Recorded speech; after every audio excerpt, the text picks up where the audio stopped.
All right. So Jay and I wanted to just, this is our time every year Mega Camp. We just want to talk to you for a few minutes. We got all the boring stuff out of the way. But I hope that you appreciate the fact that we're at least wanting to tell you. We're wanting to share with you not only what we think the market's doing, but also what we think is happening in your industry. So we're going to switch gears now. The first thing, we're going to cover a couple of topics real quick. The first message we want to give you is we want you to start thinking like a CEO. In fact, we actually have started a podcast. Yep, there you go. There you go. In order to help you do this, right? So the first thing we want to talk about is think directly like a CEO. And when you look at a CEO, there are three main ways that they think. They create energy, they engage talent, and they own results. Now, when we say create energy, what we mean is that they literally provide purpose and they provide a plan, right? But the reason why we chose energy, the word energy is it should feel alive. It should feel exciting. Everyone should come into work with you and go, we have energy about what we're doing. If the energy isn't there, then the CEO isn't doing their job. And by the way, let me back up for a second. When I say think like a CEO, by the way, you can put in there think like a parent, think like a spouse, think like a dog owner. You can put anything you want in there. Think like a mega agent. These three ways to think applies to any of those, by the way. It doesn't apply just to, quote, being a CEO, right? When we say leadership, it's about leadership. We all get to be leaders in our own life. Yeah, that's right. That's exactly right. So that's what create energy means. The second one is engage talent. And when we say, we could have said hires talent. We could have said goes out and lead generates for talent. But the word engage is such a wonderful word because it's more than that. Engage means you have a relationship with. It means you're connected to. It doesn't mean you just found someone. It means you found someone, you built a relationship, and you stay in a relationship in a connected way, right? And not all the talent is hired. Sometimes they're partners, sometimes they're independent contractors, sometimes they're vendor partners. They are all people that you can engage with your purpose and your plan. Some will work for you, some will work with you. Well, that's right. And the last one is own the results. And understand we could have just said have results. We could have said be accountable to results. But the word own is really important. Number one, because we needed an O word for CEO. We really spent some time on the thesaurus too, didn't we? Yeah, actually, yes. And we were going, that's how this works, right?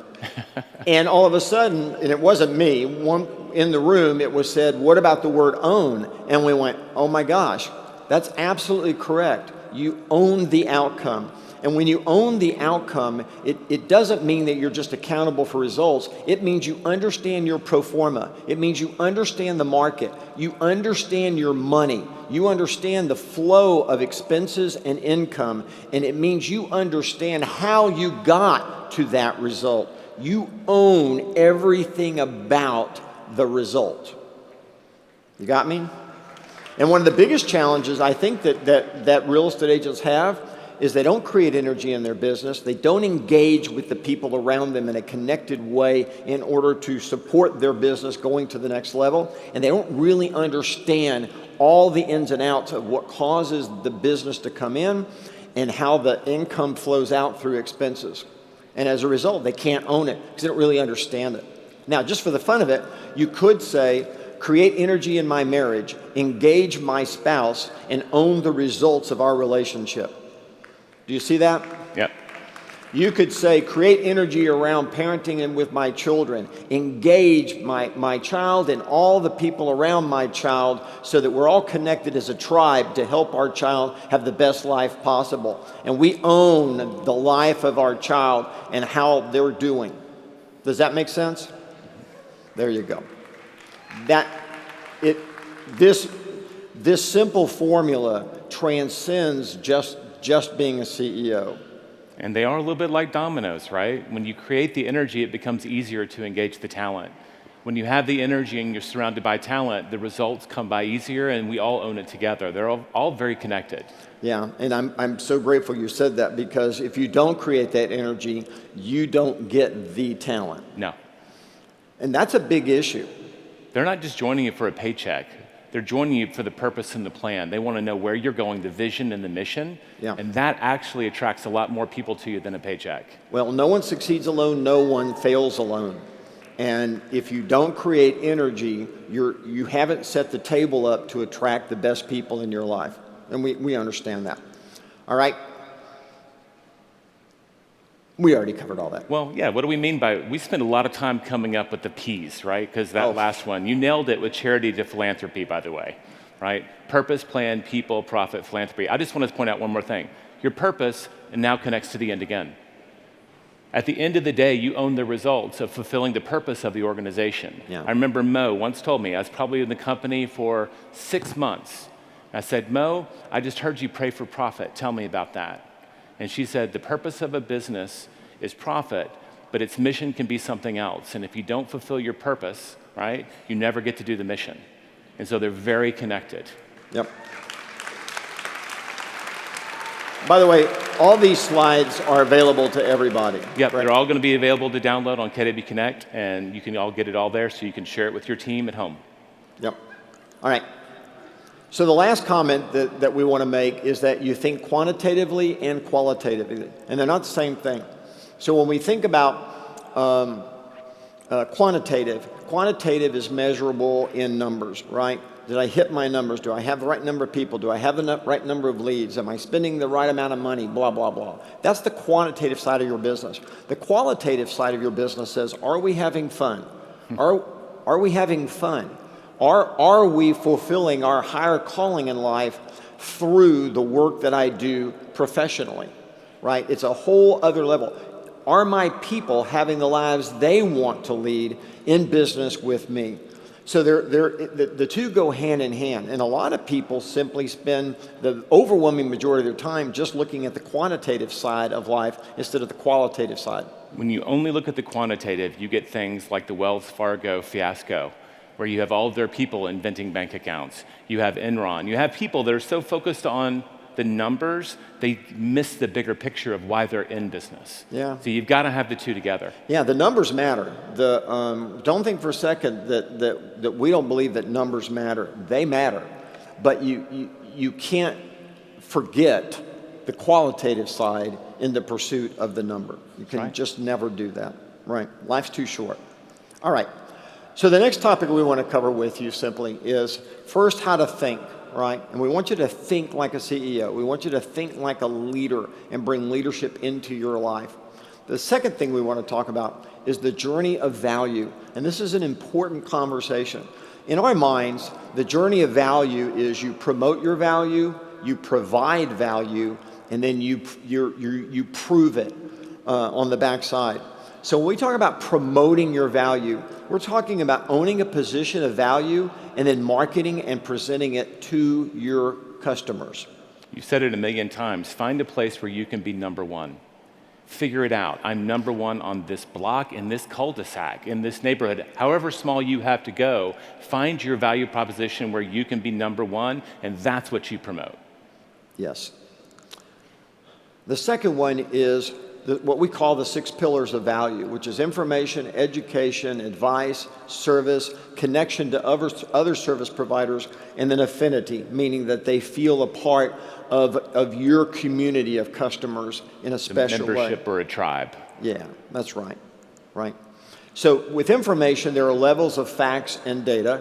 With education, there are levels of expertise, right? There's low level of expertise, and then there's high level of expertise in a variety of areas, right? Their advice is multi-levels of professional counsel, really okay counsel, good counsel, amazing counsel, and Tell me about the trumpet vine, because that illustrates all 3 of those levels. Was this at John's house, the trumpet vine? Is that what it's called? Yeah. Well, you can sell it. Go ahead. You All know right, it. if I mess it up, John, just shout He's it sitting out. right there. He can But tell you. basically pointed out there was this vine, and it's actually like bamboo. It's going to spread everywhere under the ground. And once it starts, it's really, really hard to eradicate. Yep. And so first off, the person provided the information, right, that's what that is. They educated them on the cost of having it, and your advice is to get rid of it. And the comment John made is like, I feel sorry for whoever buys this house if that doesn't get solved, because they won't know, if you don't have the right level of information and education and advice, you don't solve that problem. You just keep wondering why this vine pops up all over your yard for the rest of your life. Yeah, it struck me. He was telling me that we were looking at his yard, which looked good, by the way, son. But you're welcome. But then he said the problem is that it's underneath the ground. It pops up everywhere. And he says, boy, I really feel sorry for the next person who would buy this house. And immediately, in the next day, Jay and I were working, and I told him that conversation, and I said, that's a high level of expertise. The understanding that if you sold a home and it had trumpet vines, if you actually understood what it was, you would feel obligated to tell your buyer, let me tell you what you're looking at, right? Yes. The seller would not want you to know. There are levels of facts and data and levels of expertise, and there are levels of professional counsel, right? Yeah. With service, there are a variety of different service offerings and levels of proficiency, right? With connection, there are a variety of different service providers and levels of proficiency. And in affinity, there's a variety of access and benefits and different levels of importance that you place on your customers. So here's the point we want to make, and that is when any level is taken away, we want you to go to the next level. So the real estate industry, let's take information. The real estate industry used to say, look, we have MLS and you don't, so we have all the information and you don't. You'll have to hire me to get access to that information in order for you to find the best home and or for us to price your home appropriately. As the world takes away that information from you, if you don't raise your game on information and facts and data, you do realize that you're going to have a challenge competing with someone who just provides that at no charge. So that's just a simple example. And I would just say, you're going to hear this in the panels today, that it's a theme that kept coming up, and understanding where the value could be. There's like 2 people we'll interview that went hyper-local, because as much as big data can provide about a neighborhood or a town, they don't get to walk into that bedroom and see the view from that window. They don't know who the architect is who built it. All of the nuances of a neighborhood that we understand, and we can still bring that value until that gets taken away, then we have to find the next level. I remember I was telling you, we were looking at our first investment home and we were working with Bob Guest, and we're walking up to the house, and he goes, well, I know the layout of this house, and he probably looked at the MLS, so this was before, they had the whole layouts, but he said, see those initials in the sidewalk? That's this architect. He built almost all of these homes, and he described the house before we walked in because he was an expert in that area. We can always go deeper in providing information, services, and advice. Well, I think the industry, with what's happening, is now calling on the real estate agent to go to a higher calling in terms of these areas, Jay. That's right. And if it's all just entry-level information and entry-level education and bare bones advice and service at just a bare function level, and you provide service providers based on the fact that you like them, and your affinity doesn't even exist. They don't even feel a part of something bigger. You're gonna get challenged, right? Well, the last one is when you provide the value, there should be the proof that it exists, and that would be in evidence, in ratings, and reviews, right? And you should collect those.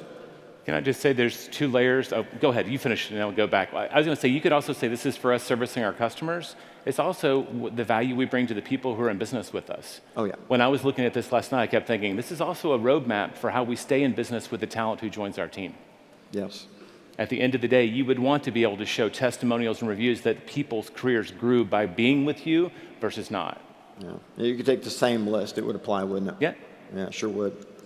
All right. So we were in the writing room, and as we were putting the finishing touches on the pillars, I went to the flip chart and I said, well, what if we put it this way? What if we called information and education knowledge? And what if we created service and connection and affinity as action? And we put advice in the middle, because you advise up and down. Jay said, that's cool, I like that. Where are you going? I said, I'm going here. I said, you can take those and divide those into thirds. No matter what you charge, the consumer is placing a third of what you charge on each of those categories. And then I did this. And I said, you do understand that the first place that the world came to attack the value proposition and the compensation of a real estate agent is they're trying to take away your information and education. This is why from this stage I would continually go, look, I'm not opposed to you buying leads from Zillow. You do understand you're sending money to an organization who absolutely would prefer that you not exist.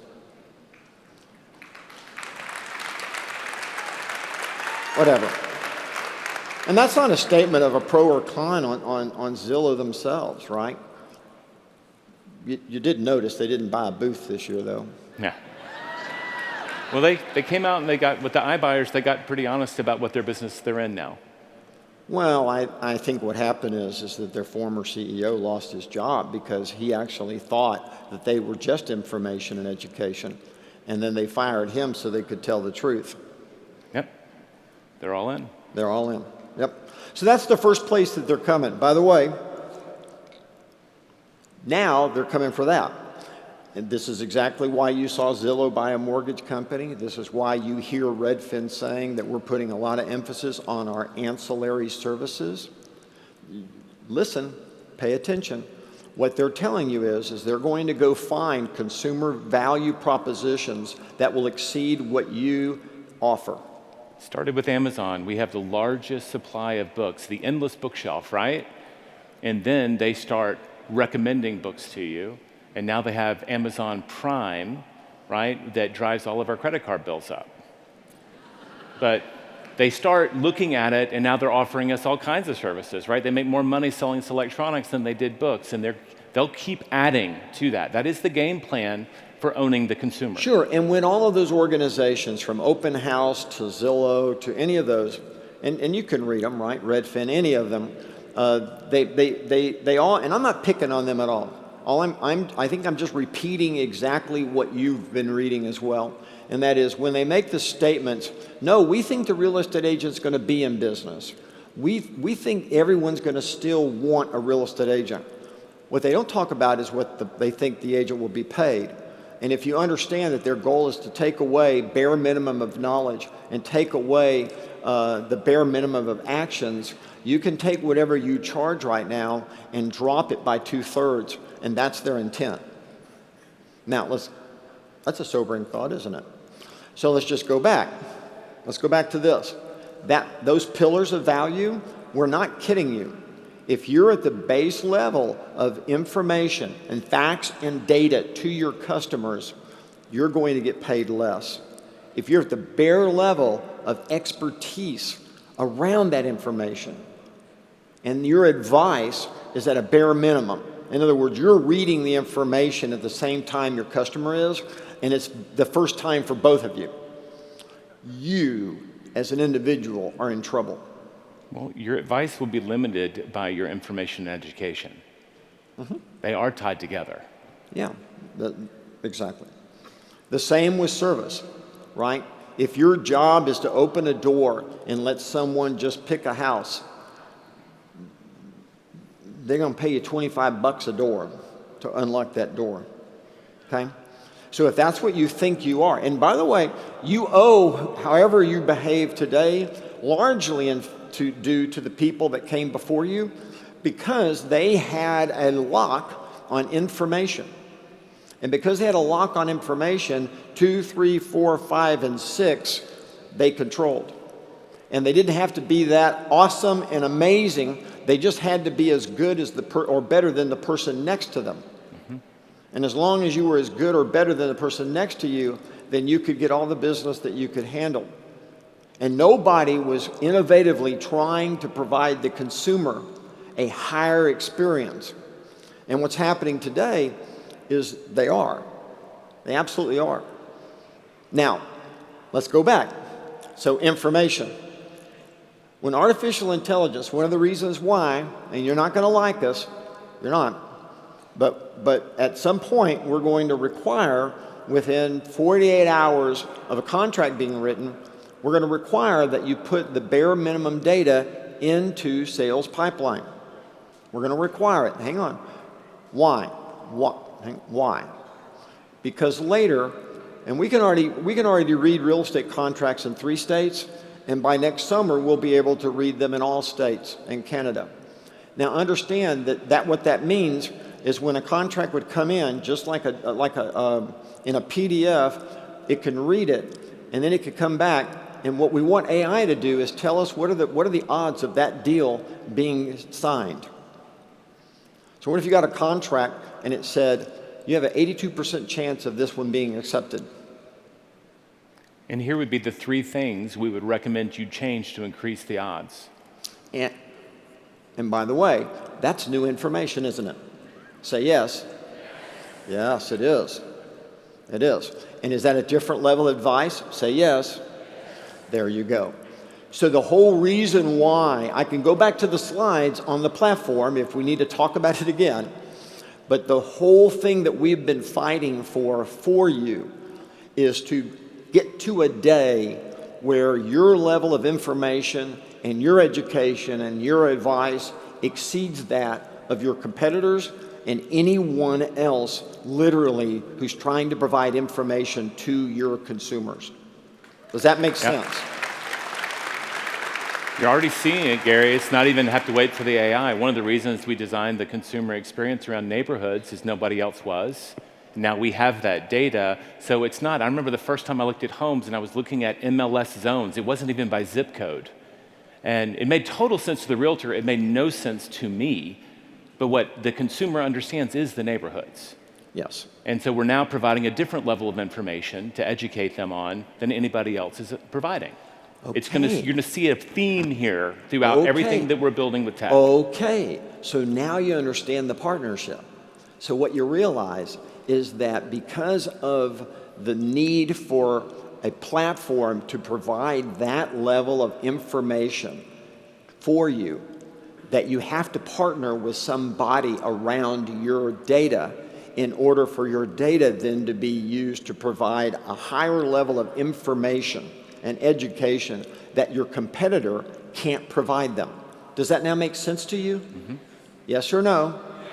Because if you say no, I'm going to step here and repeat myself over and over and over and over and over. That's the battle. And the thing that excites us is we're there. We're there. We are literally in the thick of this on your behalf. Should you choose not to be in the journey with us, in time, I feel sorry for you. I just don't know where you're going to get that information. I don't know where you're going to get it. See, everyone thought, well, I'll say this, we'll move on. The world thought that when we said information and data, they were talking about just the list price and the sold price. Folks, no, we're not talking about that. We're talking about the information that is generated every second by someone's behavior around something. Mm-hmm. Again, understanding that when you use command to generate your automated marketing plans, the platform knows which plans are getting better results than others, right? I can see a day, somewhere in the next 2 years, you go on you take a listing, you put in the information, and immediately command comes back and says, through AI, and says, for that price range, for that property right now, there are 4 plans that are having the best impact on sales price and how fast to sell. Well, that's not a complicated thing if you have a platform and you have enough data that is being generated. That's not complicated. What scared us is if Zillow turned around and sent that to the consumer. Yeah. And then you go, hold it, what do I do? And then you realize in that moment, that's why I said, quit playing with these people. Stop it. Because if it's a Remax that's doing it, God bless them, they're in the same boat you're in. If it's Coldwell Banker, God bless them, they're in the same boat you're in. But if it's these other organizations, you do realize that their goal is to get those data experiences in order to build information and new experiences that would rival what you could do. Does that now make sense to you? Yeah. Good. It's really important.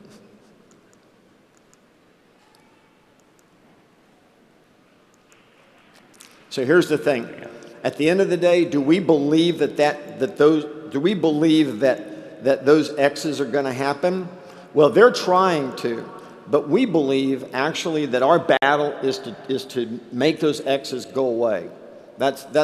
We wake up every morning and that's our only goal, by the way. And we can't do it with anything other than technology. We need the technology, and we need everyone playing the game in the platform in order to elevate the information and education that you can provide your customers at a level that nobody can compete. That makes sense? It's a partnership. I mean, trial and error is still here. It used to be us learning from our mistakes, but if we do this together, we can learn collectively from everyone's experience. That's what this platform does. That's how smart plans show up as the number one. We get to learn from each other. The more we use it together, the faster we learn together. It is a true partnership. The real estate agent who's going to win at the highest level is the real estate agent that elevates their information and education and their advice around that and their services and their connection to service providers and their affinity and advice around that. That's who's going to win at the highest level and have the greatest career possible. And that, by the way, is our agenda. You know, the truth is, we want it to be you. We want it to be you. Yes, we do. All right. So here's the last one. So switching gears one other spot, and that is, again, if you've hung out with Jay and I at all, you know that we subscribe to simplicity. We just do. And we subscribe to focus. And so we wanted to end this conversation around a simple notion of business by the number and success by the skill. And here's the way we think about it. And that is, every business has a profit goal. Every profit goal has a combination of numbers to unlock the profit. And every combination has a key number that sets the combination into action. That right there is your combination. Right? We'll get to that in a second. On the flip side, it's success by the skill. And that is, we present our way to success. Presentations are a series of scripts strung together. A script is a way to say something powerfully and purposefully. Thus, we script our way to success in the industry. A great script presenter is the result of great preparation. Right? This is an industry of words. This is an industry of information and decision making. It is an industry that is delivered verbally to someone, which essentially means this is an industry of script. Now, when we say script, we don't mean scripted. We mean that you learn a script and then you internalize it, which allows you to customize it. So we do not believe in the idea that you rotely always just say the same thing. We do believe, however, that you understand the decision-making areas that people fall into, and that you have scripts that help people make decisions through those decision points, and then you use those scripts as an adult, right, by mixing and matching and however way you want to do it, to ultimately present back to your customer the best way to explain something, thus for them to make the best decision possible. When you put in the preparation, Gary, it's how you get out of feeling scripted. The more you practice, the more you script and role play, the more this feels like jazz versus just memorization and recitation. Well, you get to appropriately say a purposeful thing, the best way to say it at the right moment, so it always feels appropriate. Yeah. The other person never feels like they're being scripted. Right. And that's always a matter of that very last step. When you prepare and you work on your skills, the skills for the market we're heading toward, all of that every day, that's how that shows up. And those are the best salespeople on earth. That's right. And I would say you and I are good examples. I mean, we definitely believe in scripts, but I don't think that I've ever felt like you were scripting me. Thank you. All right, so here's the combination, and it's called the millionaire combination. By the way, it exists in MREA. You just didn't think of it exactly this way. The numbers have changed slightly given that the world has changed slightly. But here's what it means. It means to net $1 million, you have to have 350 closings at an average commission of $7,500, which means if you're 50-50, you're going to need to have 175 listings sold. In order to have 175 listings sold at a 75% conversion rate, you're going to need 233 listings taken. At a conversion rate of 75%, you're going to need to go on 311 listing appointments. That would be 26 appointments a month. That would be 7 appointments a week. Your job is to go on 7 appointments a week. And for us, and this is, I love about that is everybody saw those numbers and they thought, oh Lord, he's going to make us memorize this. And we are. All you have to do is this. At an average commission of about $7,150, you'll make $1 million if you just do that last step. That's the number. That's why he didn't say business by the numbers. It's business by the number, and that's 7 appointments. You make that your battle. Well, in a little while, we're going to have a panel up here, and we're going to talk about the expenses that can destroy that formula. Oh, yeah. Right? That's a best practices. If you don't stick with best practices, this formula doesn't work. My point of all of this is you wake up every day and your goal is this week is to go on 7 appointments. And your entire business, your entire thinking is about how do I go generate 7 appointments. And that's it. The thing that and I'll end on this note, the thing that kind of drives me crazy a little bit is that too many people settle, Jay. They settle? They settle. They're settlers. They're settlers. They just settle. And what I mean by that is that when they wake up in the morning, instead of trying to live the best life possible, they don't have a plan to do that. And, you know, the prescription that you and I, for over a decade, have tried to prescribe is think big, aim high, and have an action plan that even if you got half of it, it doesn't matter what piece you got, but if you woke up every day in order to try to make that happen and never settled for anything less, you never stopped trying to do the best at it, whatever you get will be magnificent, right? It'll be magnificent. So when you think about a real estate career, and I'm talking to an agent, they say my goal is, I just need to get 2 listings this month or whatever. I think to myself, okay, I understand what they just told me, and that is financially they need to get 2 listings this month in order to hit their minimum that they need to hit. But why would you be talking that way? You would never talk that way. That should never come out of your mouth.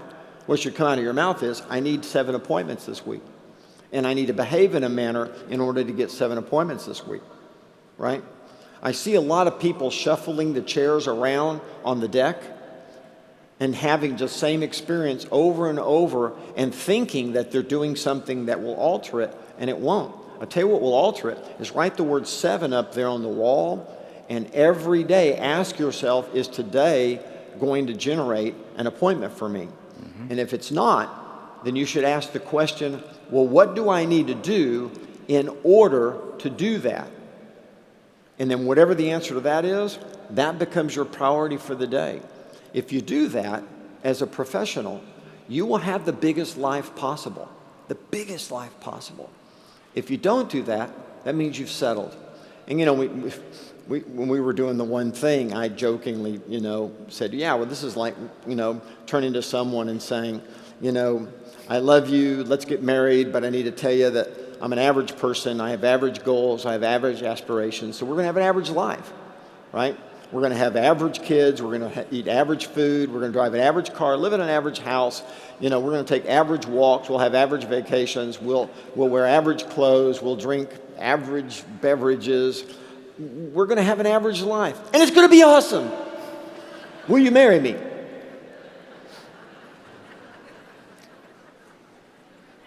That was a little weird having him look at me and say that.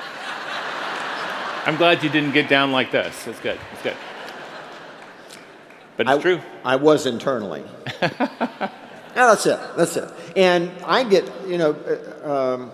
I get asked on a regular basis, so what's the secret to success? And I come back to one phrase: don't settle. Don't settle. Love it. Yeah. All right. There.